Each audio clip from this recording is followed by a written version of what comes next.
Chicago in whiteout. A homeless 7-year-old hears a faint cry by Lincoln Park, a fallen crutch half buried in snow. He taps emergency on a stranger's phone. Across town, Adrian Harrington, the CEO with the red tie, runs through drifts, coat open, the bent transit token in his pocket. 2 boys, 1 storm, 1 choice. If a call can save a life tonight, what will it cost, and who will they become? The wind came sideways off Lake Michigan, a white roar that scraped the skin.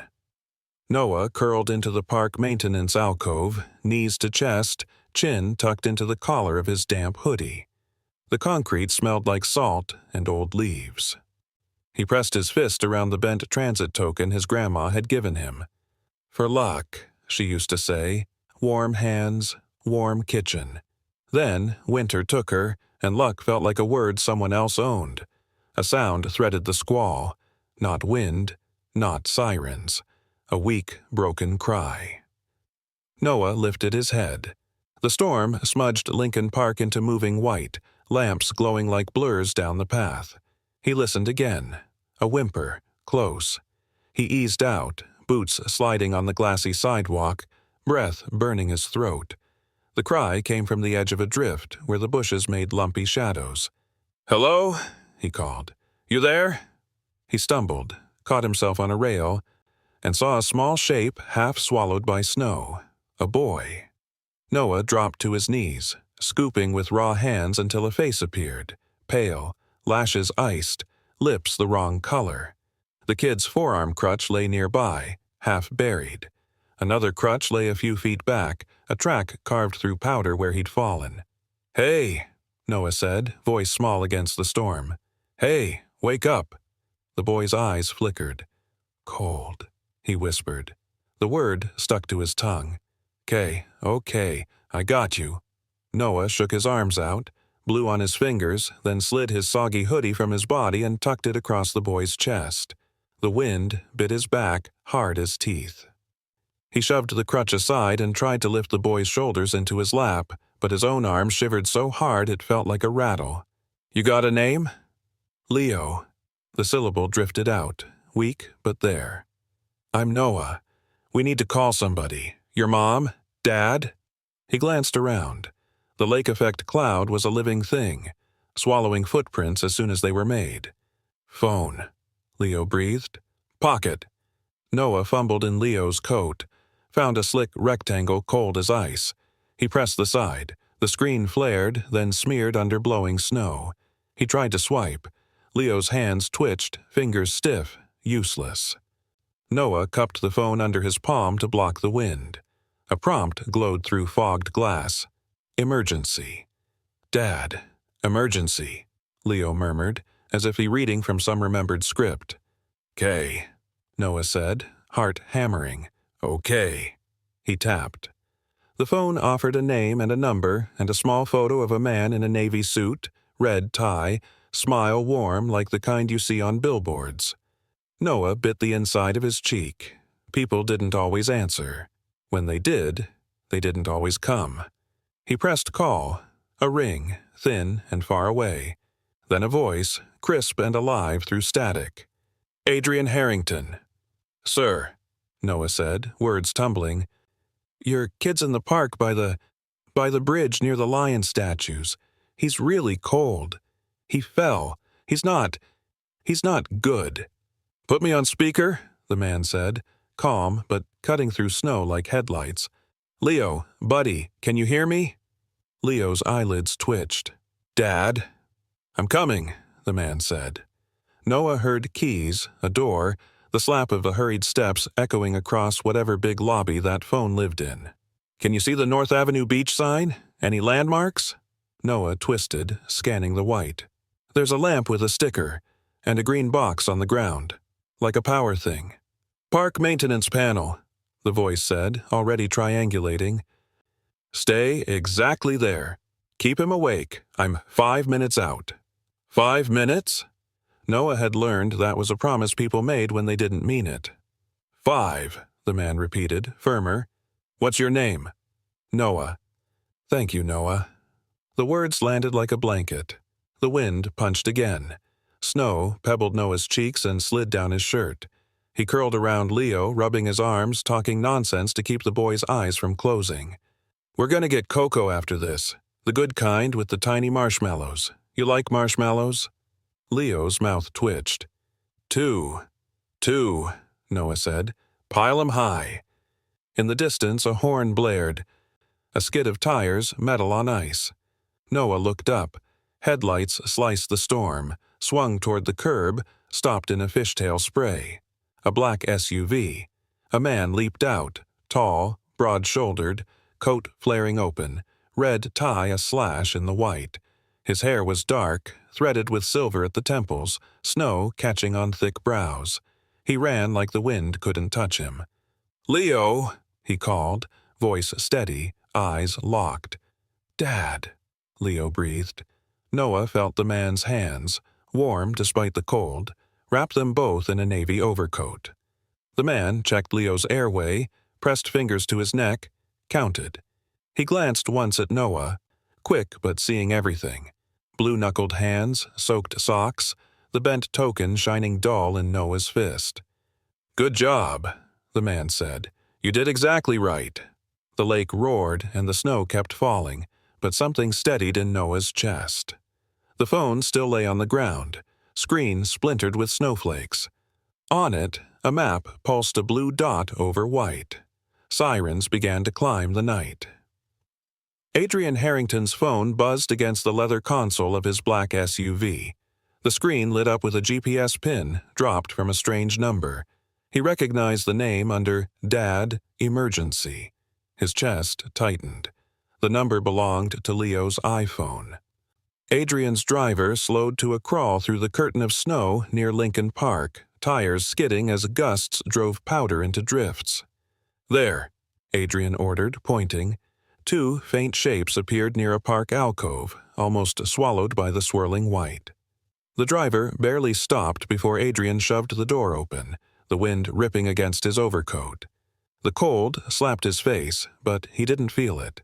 His legs powered through knee-deep snow as if nothing else mattered. Leo was crumpled half sideways in the snowbank, his lips pale, his lashes edged in frost. His small forearm crutch lay buried under powder. Beside him stood another boy, thin, soaked, trembling. His small fists clenched around the crutch like it was an anchor. Adrian stripped his navy overcoat in one motion, wrapping it around Leo, then lifting him gently against his chest. He checked quickly. Shallow breath, pulse weak but steady. Relief flickered but urgency drowned it out. "Dad?" Leo's voice rasped, barely a whisper. "I'm here, son. Hold on." Adrian's gaze landed on the other boy. His clothes were soaked through, his knuckles white from gripping the crutch.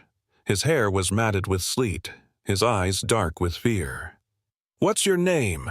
Adrian asked, keeping his voice steady. "Noah," the boy stammered, teeth chattering. He couldn't open his phone. "So You called me," Adrian finished. His eyes softened briefly. "You saved him." Noah swallowed hard, but his body trembled. Adrian noticed how blue his lips had become, how thin his sweatshirt looked against the storm. "Come with me," Adrian said firmly. "No, You're coming," Adrian cut in, no room for argument. He hooked his free arm around Noah's shoulder and pulled him close, steering both boys toward the waiting SUV. His footprints carved a jagged trail in the untouched snow, evidence of the storm and the desperate sprint of a father who would have run through fire if it meant reaching his son. The driver leapt out, opening the back door. Heat from the vents blasted outward, a stark contrast to the cutting wind. Adrian laid Leo across the seat, covering him with the coat, then glanced at Noah, still clutching the crutch. "Inside," Adrian ordered. Noah hesitated, his eyes darting toward the street, the storm, anywhere but the warmth of the car. Adrian lowered his voice. "I know you're scared, but if you stay out here tonight, you won't make it." Something in the certainty of his tone made Noah climb in, still clutching the crutch like armor. Adrian slid in beside Leo, pressing his palm to his son's cheek to check for warmth, then covering him with his own body heat. The SUV jolted back into motion, skidding slightly before the tires caught grip. Snow thudded against the windows, the city swallowed in white silence. Adrian's heart hammered as he looked between the two boys, his son lying weak against his chest, and the stranger whose quick choice had brought him here in time. The storm raged outside, but inside the car something had shifted. Two lives had collided on a night when even the city itself seemed frozen. Adrian whispered into Leo's ear, his voice raw with fear and promise. "I've got you. I won't let go." And though he didn't say it aloud, his eyes lingered on Noah, silently vowing he wouldn't let him vanish into the snow either. The emergency bay doors yawned open, spilling yellow light into the night. The SUV skidded to a stop, and attendants rushed forward with a gurney. Adrian carried Leo himself, his broad frame cutting through the chaos, his son's limp body cradled tight in his arms. "Male, 7 years old," Adrian said quickly, voice clipped with fear. "Possible hypothermia, weakness, lips cyanotic. He needs warm IV fluids now." Doctors and nurses moved fast, guiding him toward a curtained bay. Leo's small hand twitched against his father's coat.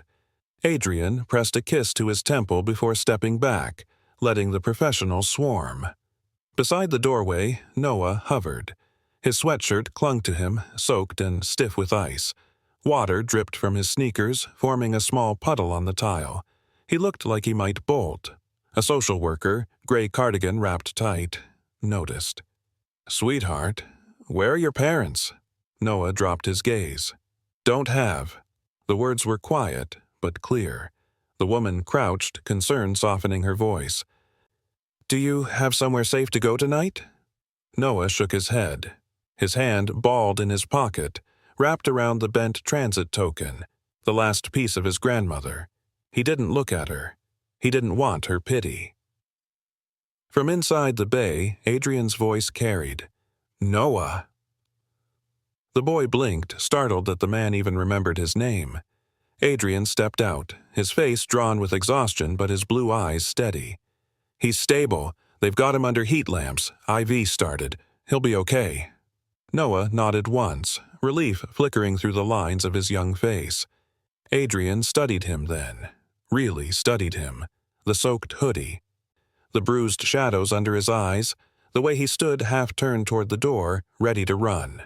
"You need dry clothes," Adrian said simply. Noah's chin lifted, defiant. "I'm fine." Adrian's jaw tightened, but he crouched so they were eye level. "You got my son through a snowstorm. That's not nothing. Let me do something for you."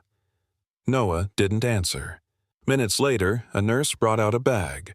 Thermal shirt, sweatpants, thick socks, a pair of borrowed sneakers. Adrian handed it over. "Go change. Bathroom's that way." Noah hesitated, then shuffled toward the restroom. His small shoulders still squared as if waiting for someone to snatch the clothes back. When he returned, the color had started to creep back into his skin. He still shivered, but less. He clutched his old hoodie in one fist like proof of where he came from. Adrian motioned him over. "Come on, sit." Noah perched at the edge of a chair, wary, knees tucked in. Adrian leaned forward, forearms on his thighs. "Leo's gonna need company tonight. You can stay as his visitor. Just till morning." Noah's eyes narrowed. "And then?" "And then," Adrian said slowly, "we'll figure it out." The boy's gaze flicked down to the transit token in his hand. The edges caught the fluorescent light, bent but shining. He rubbed his thumb across it, remembering his grandmother's voice. For luck. Maybe this was it. Maybe luck had finally showed up. In the room beyond, Leo stirred, eyes fluttering open under the glow of the warming unit. His lips formed one word. "Noah?" The boy straightened. "Yeah, I'm here." Adrian watched the exchange. The trust in his son's voice, the way Noah leaned forward, ready to reassure. The storm still raged outside, windows rattling under the force of the wind, but in that curtained space, warmth held its ground. Adrian sat back, his heart unfreezing just a little. His son was safe. The stranger boy wasn't a stranger anymore, and though morning would bring questions, tonight both boys would stay out of the cold. Snow still came sideways off the lake as Adrian's SUV slid to a halt outside his glass-walled penthouse tower. The valet booth was abandoned, the streets nearly empty.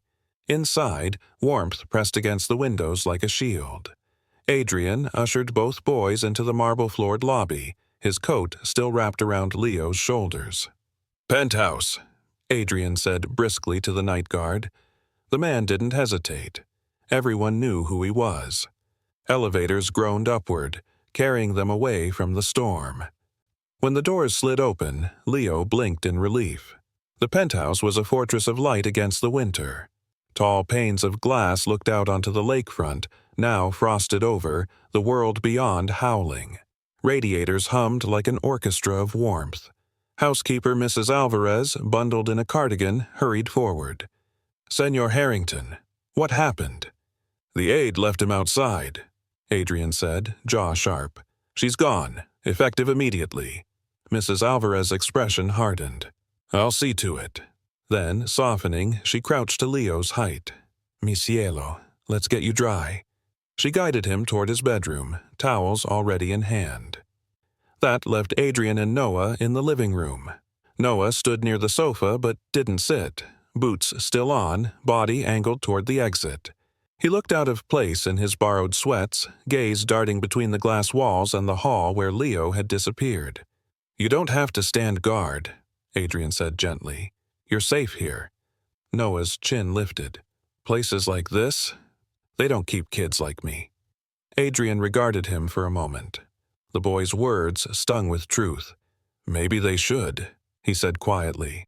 The storm hissed against the windows, gusts rattling the frames. Beyond the glass, the city blurred into white. Inside, the silence was heavy, broken only by the hum of radiators and the faint tick of a clock. When Leo reappeared, wrapped in flannel pajamas, color had returned to his cheeks. He beamed at Noah. "Come to see the garage lift." Adrian arched a brow. "Leo?" But Leo was already tugging Noah's sleeve, excitement spilling past fatigue. Adrian sighed, following as the boys padded toward the garage level. The lift gleamed in the corner, a custom-built platform with rails, pulleys, and hydraulic supports. Adrian had designed it himself. Countless late nights spent sketching plans until it worked. Leo's eyes lit up with pride. "Dad built it so I can stand and work on projects, even on bad days. Watch." He pressed a button, and the platform rose smoothly, carrying him a few inches off the ground. His grin widened.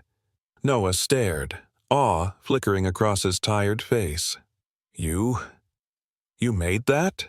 Adrian nodded. "Every piece. Leo deserves to build things standing, not just watching from a chair." For the first time since the storm, Noah's lips tugged into a faint smile. "It's cool." Something in Adrian's chest eased. The boy's guard hadn't dropped, not fully, but there was a crack in the wall. Back upstairs, Mrs. Alvarez set cocoa on the coffee table, steam curling upward. Noah sat stiffly at the edge of the sofa, boots still on, hands cupped around the mug like it might vanish if he blinked. He planned exits in his head, glancing at doors, memorizing paths. Leo sipped slowly, eyes half closed with exhaustion. Adrian watched them both, heart weighted by questions. How long had Noah been out there alone? Who had failed him? The storm rattled the glass again, a reminder that outside was still merciless. Inside, though, 3 lives now shared the same walls.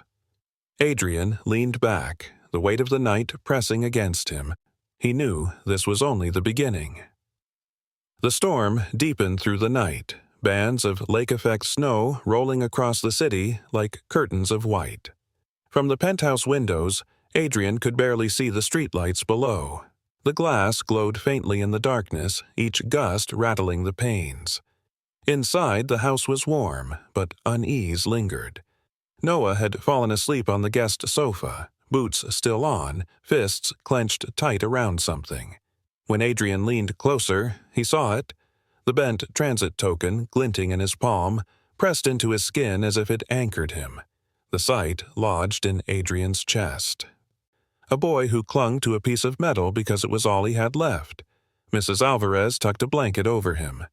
"He wouldn't take it off his hand," she whispered. "Like if he lets go, he disappears." Adrian nodded, eyes heavy. "We'll make sure he doesn't."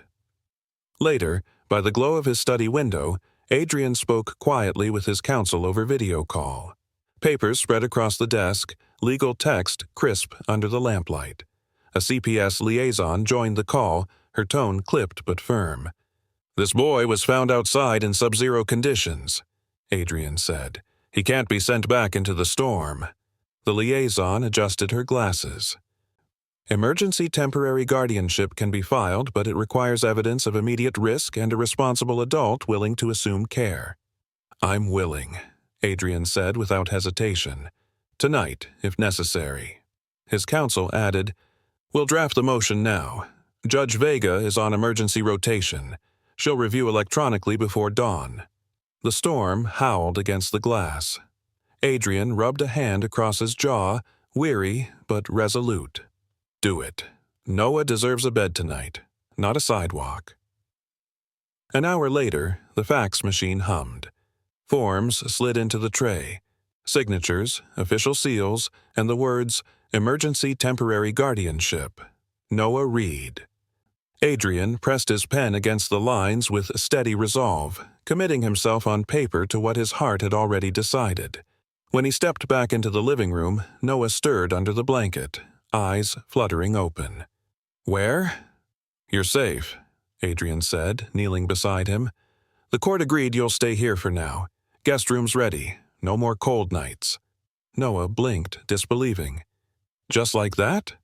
"Not just like that," Adrian answered softly. "But, yes, you've got a place here until we figure the rest out."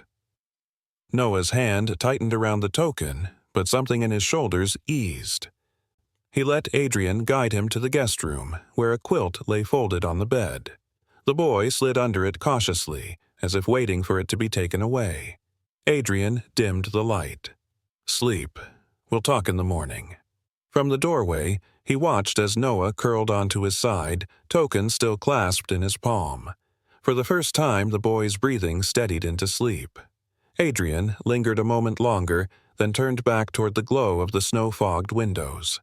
The city beyond was frozen, buried, but inside his walls something fragile had begun to thaw. He pressed his hand against the glass, watching the flakes streak sideways. The storm was far from over. Neither was this journey. But tonight, 2 boys were safe, and for Adrian, that was enough to keep going. Morning broke dim and gray, the lakefront veiled in white. From the penthouse windows, the city looked like a snow globe, streets buried, rooftops softened. Inside, the hum of radiators battled the storm's chill, and a new rhythm began to form. Leo stirred first, propped against pillows in his flannel pajamas. Noah sat nearby, the quilt tangled around him, blinking at the strange brightness filling the glass walls. He gripped the bent transit token as if making sure last night hadn't been a dream. Adrian entered carrying a tray. Oatmeal steamed from 2 bowls, cocoa in mugs beside them. His navy suit jacket was draped over a chair, his white shirt sleeves rolled to the elbow. For a man who commanded boardrooms, he looked oddly at ease here. "Eat while it's hot," he said, setting the tray down. "Snow days require fuel." Leo smiled, spoon diving in eagerly. Noah hesitated, then took a cautious bite. Warmth spread across his face, chasing out the edge of hunger that had gnawed for days. After breakfast, Adrian led them to the penthouse's lower level. A private room had been converted into a physical therapy space. Parallel bars, mats, resistance bands. Heat lamps glowed in corners, battling drafts that slipped through the concrete. Leo adjusted his forearm crutches, breath puffing white in the cooler air. "Watch," he told Noah. He moved between the bars, each step slow but determined. His father counted softly, steadying him with a hand on his shoulder. Noah lingered by the wall, arms crossed. Yet when Leo wobbled, it was Noah who darted forward first, steadying the crutch. Adrian's gaze caught his. "Good timing." Noah shrugged, but his cheeks flushed. "Just didn't want him to fall." "Spotters matter," Adrian said simply. In the parking garage, the air was colder, echoing with their footsteps. Adrian had transformed a section into a winter-safe zone. Portable heaters roared as Leo practiced timing drills, how long it took him to cross a marked distance with crutches. Noah kept the stopwatch, calling out seconds with unexpected pride. "You're faster today," Noah said, showing the watch. Leo grinned. "Told you." For a moment, they were just two boys, one pushing his limits, the other cheering him on. Evenings ended with cocoa by the fire. Snow hissed against the tall windows, but the room glowed amber. Adrian adjusted his calendar, shifting meetings, telling his assistant to reschedule flights. He found himself turning down dinners, cutting calls short. For the first time in years, he wasn't chasing quarterly reports. He was chasing time. Mrs. Alvarez noticed. "Senor Harrington, you're blocking off more nights than days." Adrian glanced at the boys, Leo drawing with crayons, Noah studying the fireplace as if memorizing its warmth. "Storms don't wait for business hours," he murmured. Later, when the penthouse quieted, Noah lay awake in the guest room. The quilt was heavy, the room too still.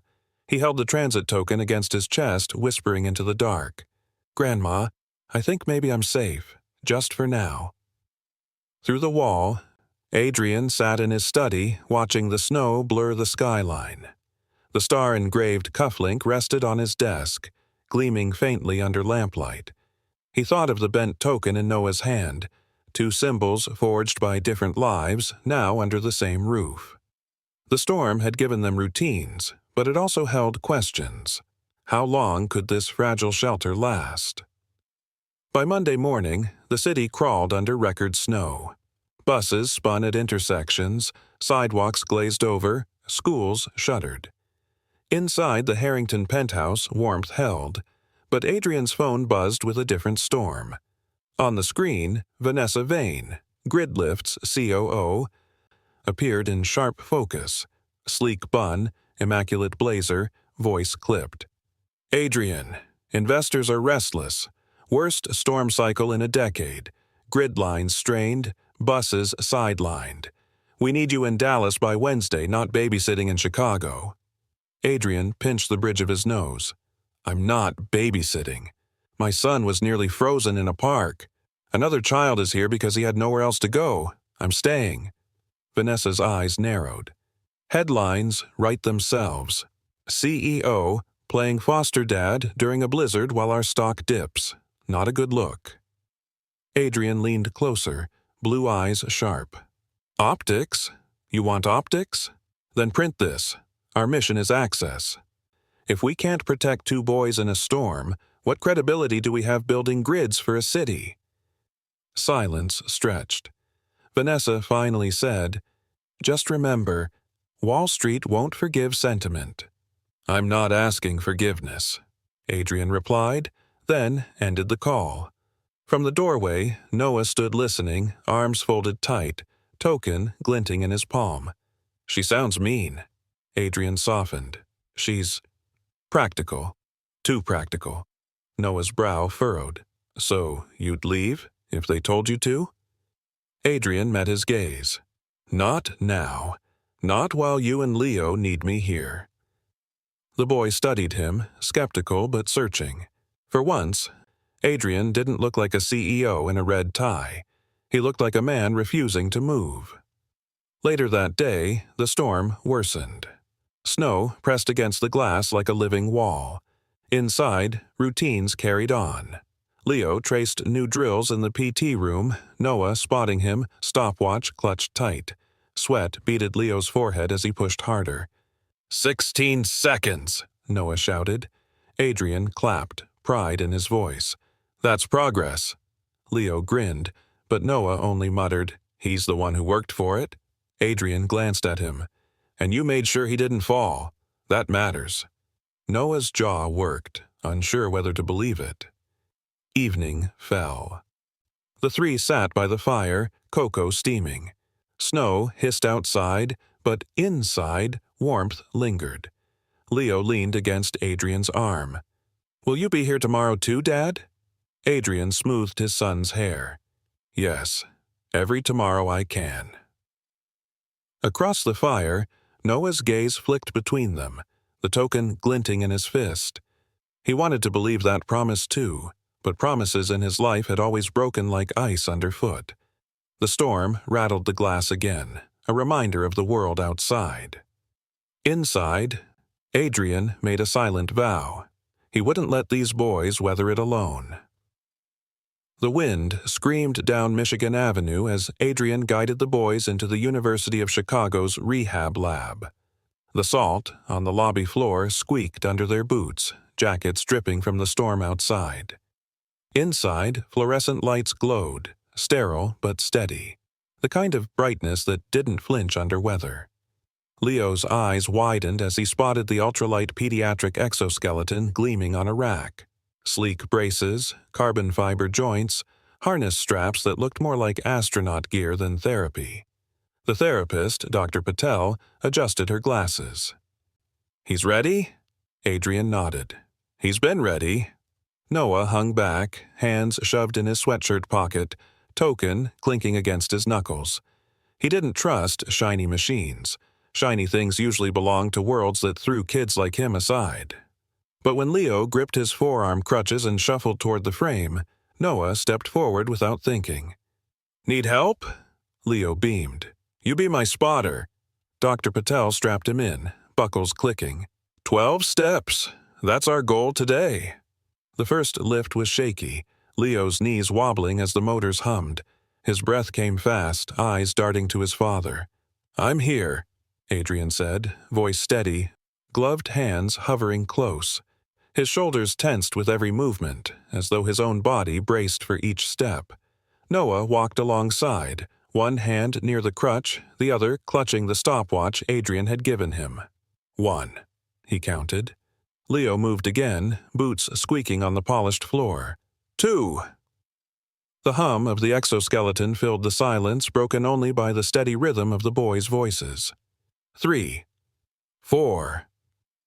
By the 9th step, sweat beaded at Leo's temples. His arms trembled, breath ragged. He nearly slipped. Noah lunged, steadying him, face tight with determination. "You got this," Noah urged. "Don't quit." Leo bit his lip and pushed forward.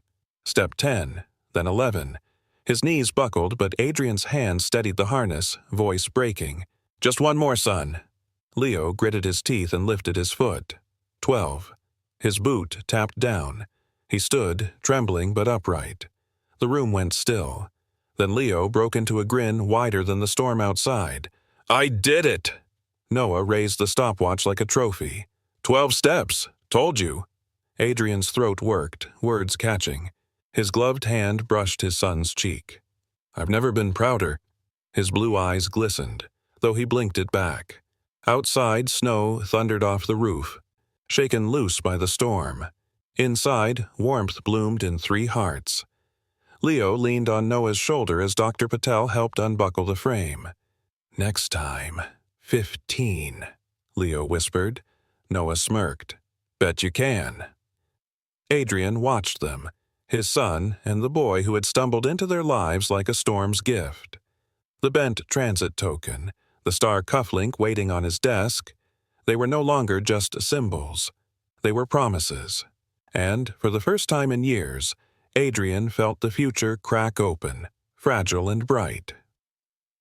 The storm had eased by evening, but the city was still hushed, blanketed in snow that turned the streets into rivers of silence. In the penthouse, the fire crackled steady, throwing amber light across the living room.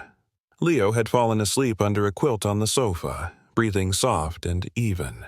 Adrian sat in the armchair opposite, jacket off, tie loosened, gaze fixed on the flames.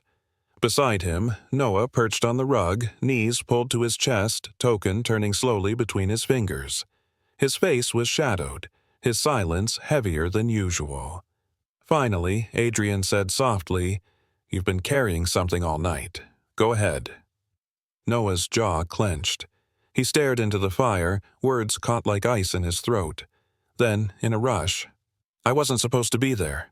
I was tailing your kid. Thought I could grab his phone, sell it. I needed money. But when he fell..." His voice cracked. "I couldn't. I couldn't leave him." The confession hung heavy, raw and unguarded. Adrian leaned forward, elbows on his knees, eyes steady. "You chose to help. That choice matters more than how you got there." Noah shook his head. "You don't get it. People don't just forget what you almost did. Storms don't care how you got lost in them," Adrian said quietly. "Only if you fight your way out." The boy blinked, token clutched tight. "You're not mad?" "I'm grateful," Adrian answered. "Leo's alive because you stayed." Silence stretched, filled only by the pop of the fire. Noah's shoulders sagged, a weight easing off his small frame. He whispered, "I don't know where I belong anymore." Adrian's voice softened, steady as stone. "Maybe here, if you want it." Noah turned, eyes wide. "You'd keep me?" Adrian didn't flinch. "I'm asking if you'd stay longer. Not forever, not yet. Just stay." The boy looked at Leo, asleep under the quilt, cheeks flushed with warmth. He thought of the storm, the cold concrete alcove, nights of hunger. He thought of the bent token, of luck that had never come, until now. "For now," Noah whispered. "I'll stay for now." Adrian's chest tightened. It wasn't a promise, but it was hope. The firelight flickered, catching on the cufflink Adrian had left on the mantel, star engraved into the silver. Across the room, the token glinted in Noah's hand. Two pieces of metal, two lives colliding. And in the quiet warmth of that snowbound night, something fragile but unshakable began to take root. The storm finally broke. 2 days later, sky clearing to brittle blue. Flights resumed, and Adrian boarded a jet bound for Dallas, suit sharp, cufflinks in place. Business demanded his presence, at least that's what Vanessa had insisted. At 30,000 feet, the cabin hummed with quiet. Adrian thumbed through briefing papers, but his mind drifted back to Chicago. Leo's grin, after 12 steps, Noah's whispered, "For now," by the fire. He touched the cufflink at his wrist, its star engraving catching cabin light. A silent vow. Midway through the flight, turbulence jolted the jet. Adrian gripped the armrest. Then, suddenly, his right hand slackened. The papers slid to the floor. His chest seized, vision narrowing. "Sir?" The attendant rushed forward. Adrian tried to speak, but his words tangled, slurred. His body leaned heavy to one side. Panic rippled through the cabin. "Divert! Medical emergency!" The captain's voice thundered overhead. The plane banked, descending through sleet toward St. Louis. Back in Chicago, the call came in. Vanessa's voice was clipped as she gathered the board members on a video conference. "Adrian's condition is unclear. Until further notice, I recommend suspending his guardianship claim, for stability's sake." But she hadn't counted on 2 7-year-olds. Leo, pale but determined, sat propped on pillows. Noah leaned close, listening as Mrs. Alvarez whispered, Adrian had left instructions, contingencies sealed under something called Protocol Sierra. If ever incapacitated, Leo and Noah had rights to trigger it. Hands trembling, Leo unlocked his father's tablet with the code they'd practiced. His birthday reversed. Noah guided him through menus until a red folder blinked. Sierra engaged. Instantly, systems whirred to life. Snow shutters rolled down across the penthouse terraces, locking with metallic clunks. Alerts flashed across the screen. Judge Marisol Vega notified, Detective Hart assigned for protection detail. Guardianship paused, but residential custody transferred to Mrs. Alvarez until Adrian recovered. Downstairs, corporate security stormed into the lobby with a family services consultant in tow, paperwork in hand.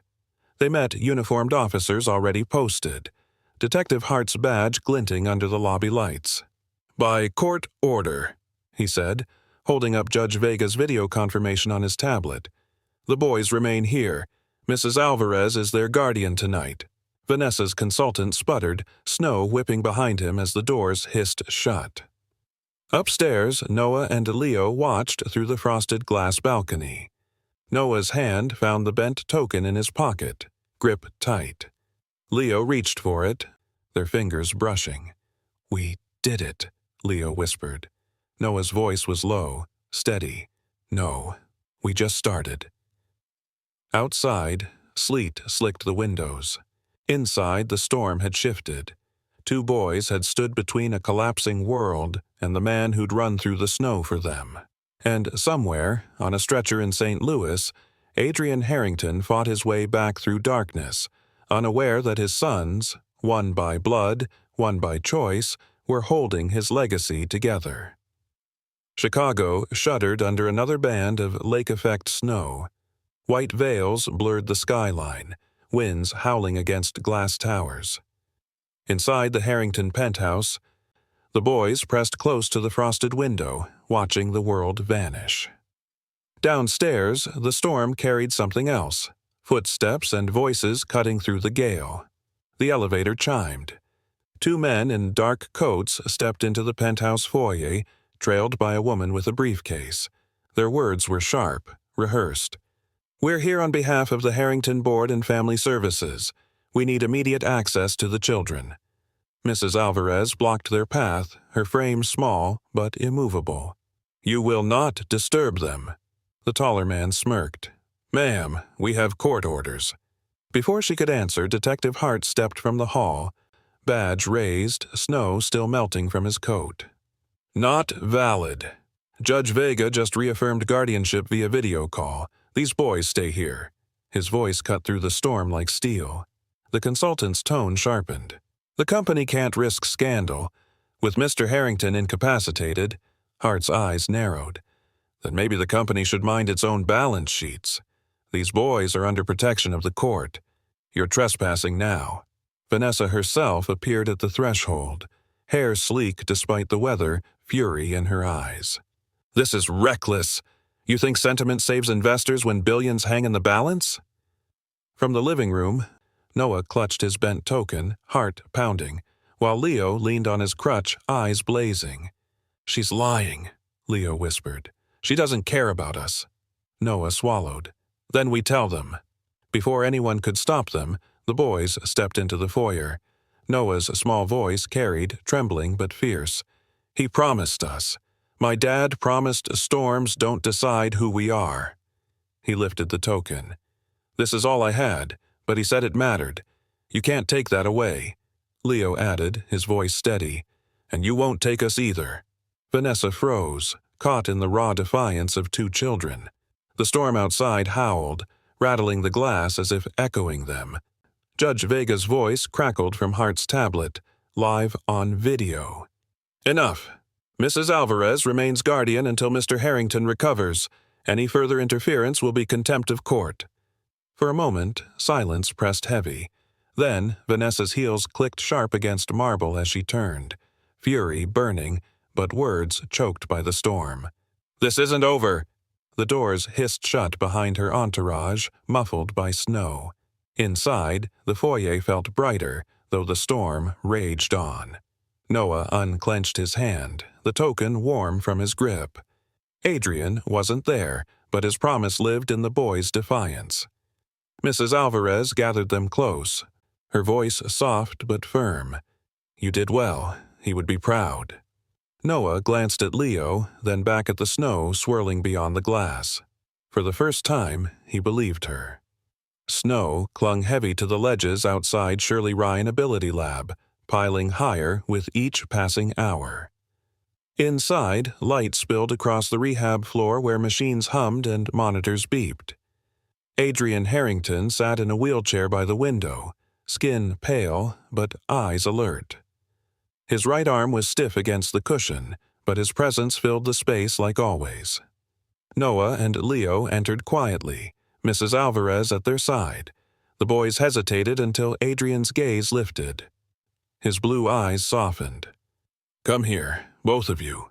Leo hurried forward on his crutch, Noah trailing, still uncertain if this man, so strong days ago, now weakened, was the same father who'd run through the storm. Adrian reached with his good hand, pulling them close. "Doctors say I'm stubborn. They're right. I'll walk again." His voice cracked, but carried steel. That afternoon, they played chess at a small table. The game wasn't about winning. It was therapy for Adrian's mind. Fingers fumbling at first, then steadier. Noah leaned in, whispering, "You're cheating," when Adrian slid a rook farther than he should. Adrian chuckled, a sound rough but alive. Later, as the snow dimmed the sky, Adrian called Noah to the window.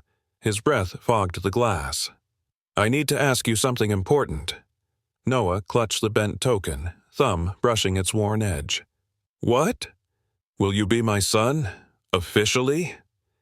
Adrian's voice was hushed, carrying weight heavier than the storm. "I don't care about blood or papers. I care about you. About us." Noah's eyes brimmed. His voice trembled. "Do you quit when roads ice over?" Adrian shook his head. "We salt them." Noah pressed the token to his chest, a tear sliding free. "Then yes, I'll be your son." Adrian's throat worked, tears unshed but glistening. He drew the boy into his arm, steady despite weakness. Outside, snow piled higher, but inside, warmth held. The storm couldn't claim this moment. By March, the storm season had eased. The sun broke through pale skies, reflecting off crusted snow that lingered along sidewalks. At the Cook County Courthouse, breath fogged the air as people crowded the steps, coats pulled tight against the chill. Inside, the Harrington family case had drawn a quiet stir. CEO Adrian Harrington, still recovering, arriving with a carbon fiber cane at his side. Noah walked beside him, hair neatly combed, his small hand still wrapped around the bent transit token. Leo leaned on his crutch, determination in every step. Mrs. Alvarez carried a folder of affidavits. In the courtroom, Vanessa sat rigid behind the board's legal counsel, lips pressed thin. Her challenge was clear. Adrian's stroke proved incapacity, she argued, and his guardianship claim was reckless. But medical affidavits told another story. Doctors affirmed his recovery, therapists praised his resilience, and social workers reported the boys thriving under his care. Judge Marisol Vega tapped her gavel once, her voice even. "The evidence shows stability. The court sees no reason to deny permanency. As of this day, Noah Reed is now Noah Harrington." The words struck like sunlight breaking through clouds. Adrian's grip tightened on his cane, his other hand reaching instinctively for Noah's shoulder. Noah blinked fast, the token cutting into his palm. He whispered, "It's real?" Adrian leaned close, voice steady but thick with emotion. "It's real, son." Outside the courthouse, reporters clustered, cameras flashing. Adrian pulled a small box from his pocket. Inside lay a star-engraved cufflink, the twin to the one he wore. "Keep your grandma's token," Adrian told Noah, slipping the pendant into his hand. "But when you can't hold both, wear this. It means you'll never carry storms alone." Noah's fingers closed around the silver, warm against the cold air. Leo grinned, snowflakes catching in his hair. "Told you, we're family now." Adrian drew them both close, cane steady in the other hand. The late winter sun lit the courthouse steps, brighter than it had in months. For the first time, the Harrington family stood whole, scarred, remade, but unbroken. 6 months later, Navy Pier bustled beneath a sky laced with thin clouds. Spring had long melted the drifts, but this morning a gentle flurry dusted the boardwalk, as if winter wanted one last word. Adrian Harrington walked slowly, his carbon fiber cane tapping rhythm on the planks. The tailored Navy suit fit his frame, shoulders broad again, though his gait carried a new humility. Beside him, Leo moved with a sleeker assist frame, motors humming softly as he kept pace. On the other side, Noah held a clipboard almost too big for his hands, hair ruffled by the lake breeze. Reporters trailed, cameras rolling. A banner rippled overhead. Launch of the Harrington Foundation for Transit Youth. Microphones bristled, eager for sound bites. Adrian stepped to the podium, the boys flanking him. His voice carried over the lake. Storms remind us how fragile we are, but also how strong we can be together. Tonight, we begin funding rapid shelters near transit hubs, micro-grants for kinship care, and warm handoff hospital teams, so no child spends another blizzard alone. Leo pressed a hand to his father's sleeve, proud. Noah slipped his fingers over the pendant at his neck, the star-engraved cufflink, while the bent transit token rested safely in his pocket. 2 pieces of metal, 2 legacies now bound. When the questions ended, Adrian bent close to the boys, voice soft enough for them alone. This foundation is ours, built from one night, one choice, one call. Noah's eyes shone, steady against the bright lakefront. One call in a snowstorm saved a life. We'll answer 1,000 more. The cameras caught the moment. The tall man in the navy suit, the boys at his side, snowflakes scattering like confetti. A family remade not by wealth, but by love, trust, and the courage to keep walking into storms together. And, as the flurry thinned, sunlight broke across the pier, casting their shadows long and unbroken on the planks.